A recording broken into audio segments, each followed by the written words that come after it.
Let's talk about another song that came into your life that has a hell of a story behind it, and that is Find Out Who Your Friends Are, which has a whole bunch of meanings when you talk about that story. You know, everybody wants to know how it came to be. You know, Tim and Kenny and I were all friends when we got to town. Kenny didn't even have a record deal, and then I think he got signed to Capricorn. McGraw was early on Curb. He had an album or two out that didn't do anything prior to, you know, Refried Dreams and Cherokee, Indian Outlaw and all that stuff. Right. But you know what? We ran around together and we were good friends, and to see the three of us have the kind of success that we've had is actually pretty amazing for three kids that just kind of met up and liked to hang out with each other. And we had always talked about trying to find that song.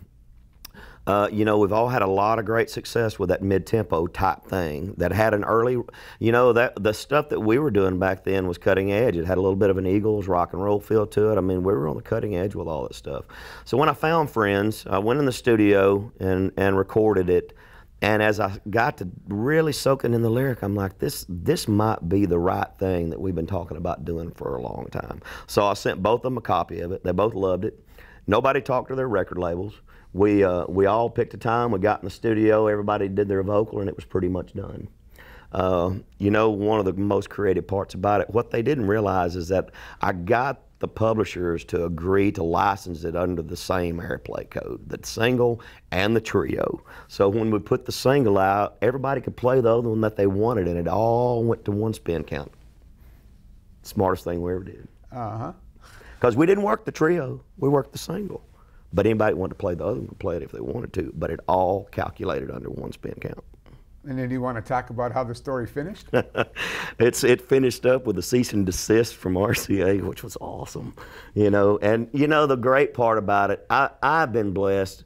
I've had some great times with my friends in radio over the years. We've partied, we've grown up together, we've seen the industry change. We had a lot of great times. And to see everybody in radio rally behind me against the big label machines and stand up for me was one of the most amazing things that I've ever seen. And I get asked all the time, what's the thing in your career that you're most proud of? That moment in time when I saw how great this industry was for a kid from Foreman, Arkansas, was something that I will never forget. It was the highlight of my career. Full disclosure, I was sitting on the other side of all that. I watched it happen. I watched the sheer stupidity of the whole thing. That record went from 5 to 1, and I can tell you, old friend, I was pulling for you against everything I was supposed to do in that building, and I've never been happier for another artist not on my label to have a #1. You know, they tried to spin it that it was about Kenny, but it wasn't. It was about the Paisley #1. It was about the Paisley record. That was what it was. There was some residual collateral damage on that whole thing too. You know, after it was all said and done, you know, it pulled down a CMA and an ACM for Vocal Event of the Year. You know, it got the accolades. I saw the industry change. I saw the awards restructured to close the door on that. I saw radio restructured so independent artist-owned labels were not able to do that again. They closed the pathway for people behind me to do that again. I watched it close behind me, and it changed the industry. You're right. It did. It did. But nonetheless, it was very satisfying. It had to have been. It was.